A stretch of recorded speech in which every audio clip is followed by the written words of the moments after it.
Hey guys, hey, congratulations on your new film, Founders Day. Thank you. Thank you. I love these type of films. I do have to admit, these horror slasher films. But could you guys first tell us where the original concept came from? I mean, how did this came about with for both of you? It was the first feature script ever written between us like 12 years ago.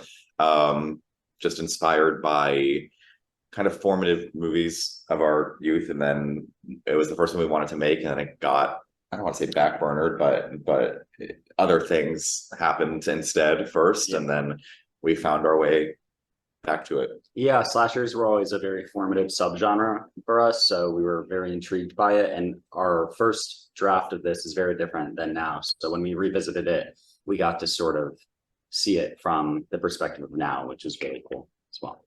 So what was the concept 12 years ago that you guys actually had? I mean, how it sounded like it was something entirely different. Similar, the heartbeat's the same. I think it's a community on the verge of a special anniversary thrown into turmoil. There was no political angle in that, originally. And it's so prevalent in this, so it's interesting to see the real shift there. But anything else that I think some of the characters are the same. Some of the general beats are the same of the whole movie happening over the course, generally over one weekend. But there were a lot of nuances as it went through different drafts that shifted. Now, could you tell us about your guys' love for horror, particularly this slasher subgenre? Yeah, I mean, I think we grew up on Scream, and we got it from the library when we were probably still too young on a cold winter afternoon, and we watched it around sunset and had the remote right next to us in case we needed to pause or change the channel. And I think that just we both kind of got taken by that early on. Right. And interesting because we didn't have a reference point for every one of the films that are sort of being referenced in that film. We hadn't seen all of them at that point, but we kind of understood it and got it. And we liked that sort of meta approach that took. Ours kind of diverges obviously from that sort of meta horror thing, but it just struck a chord. Now, any of these type of films, we always have to have that slasher villain. Could you guys tell us about how you came up with his look, the concept, and the mask for this guy? Yeah, we spoke a lot about that just because it was very important to us that it felt not like something that you've seen before, but not like we're actively trying to break the mold necessarily to the point where you kind of like see the think tank behind it. So distinct but not gimmicky, and kind of like there's an iconography about it, but it's not too much. So I think adding in the political element really helps to shape what it ended up being. I think it's described in the script as like a judge's robe with simple tactical accessories, which I think is kind of what was the launching point for it, to try to make we call him the founder, a kind of judge, political-ish looking situation, devilish kind of thing, devil judge.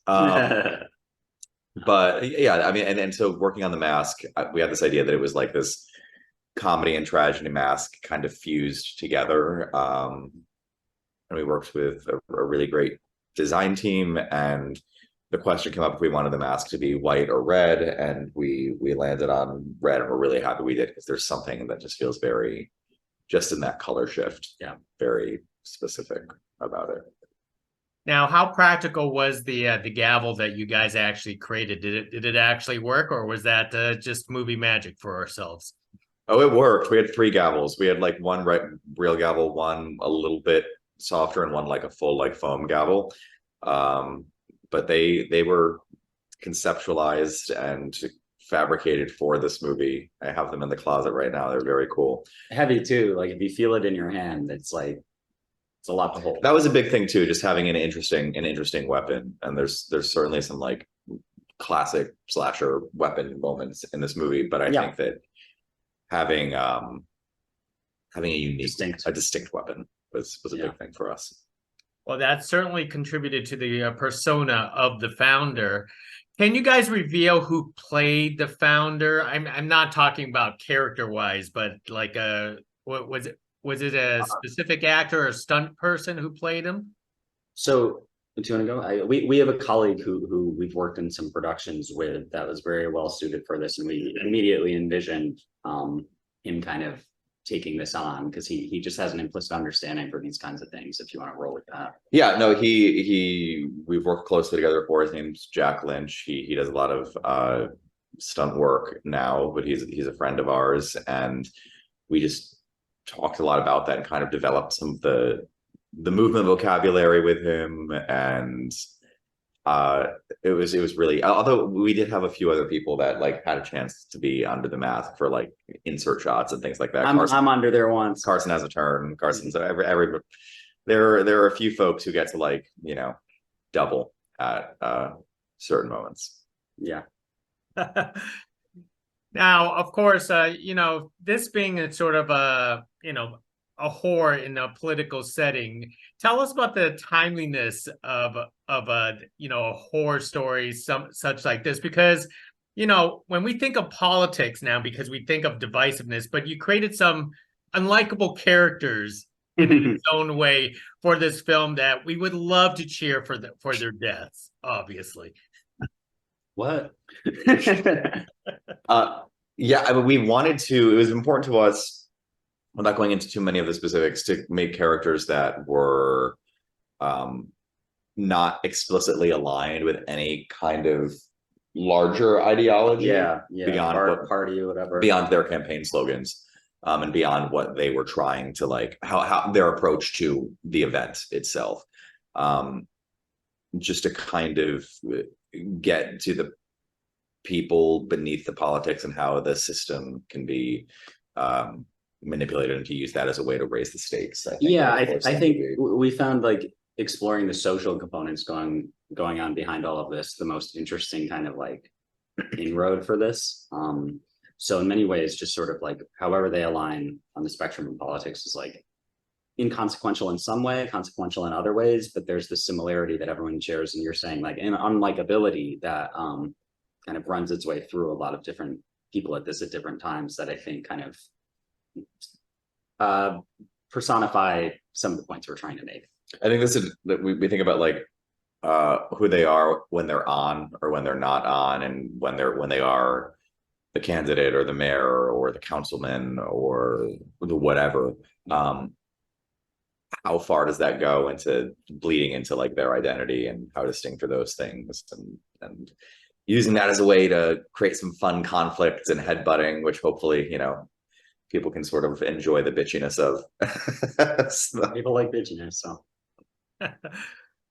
Now, you know, of course, you know, the horror genre has been around for a long time now, and you know, horror aficionados have practically seen everything, but you guys managed to keep up with the twists and turns. Was that challenging to actually write into the story for yourself, trying to come up with something new that no one has seen before?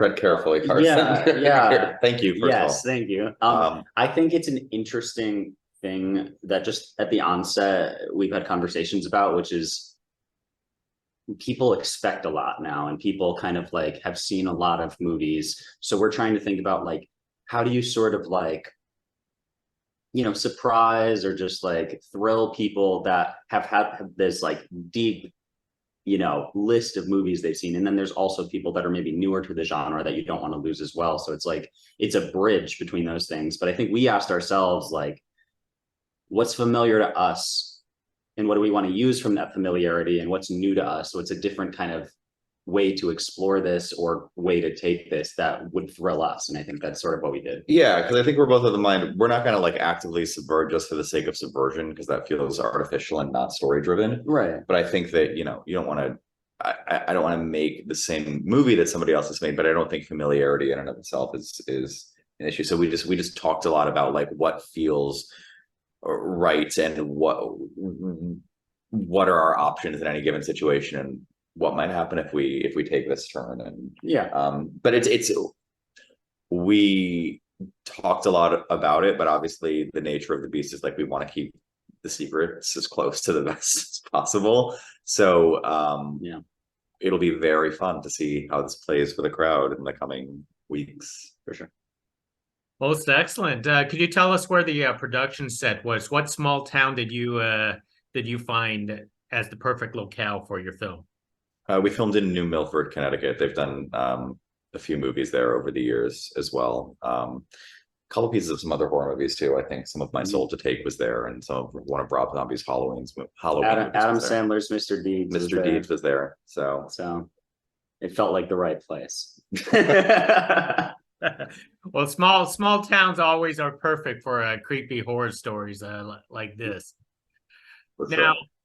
Now, one last thought before I leave both of you guys go, and it's always an ongoing debate in the horror genre, and I want to say you guys use practical effects for your film. Could you talk about the debate between practical and CGI effects in the horror genre? I mean, I personally enjoy going practical as much as you can, just for the sake of the randomness of it can add chaos and intensity, and it also gives actors something to play with too, something spontaneous. Yeah. And I think putting as much in camera as you can just feels really, it's funny because even if you're like, you can tell there's like, makeup effects or this or that going into it, there's something you admire about it too. Even if you're like, I know that's an effect, but it's a really good, and it's cool to kind of like to hear that, like just putting it in camera, it just feels, I don't know, organic in a way that you can do it. And it's not that we don't, have VFX components for certain things, but I think we like to use it as a place of supplementation or cleaning or augmentation, or ways to like help increase the magic. So we like to play with that too, and find out what tips and tricks so that we can incorporate into what we're doing. Definitely. Most excellent. And are you guys going to, for future projects, you guys going to stick around in this horror genre for a while then? I think, we run the gamut, but I think that, we're definitely genre guys, and different kinds of genre movies, but we love a thrill. So different ways that you can make a thrill, I think is up our alley for sure. Well, this is a wonderful movie. Thank you for the conversation for Founders Day and making it spoiler free. So this way people would keep on guessing what the heck is going on in this film. It's the only way to be. Spoiler free is the only way to be. We talk to us in a year. We'll have a spoiler conversation.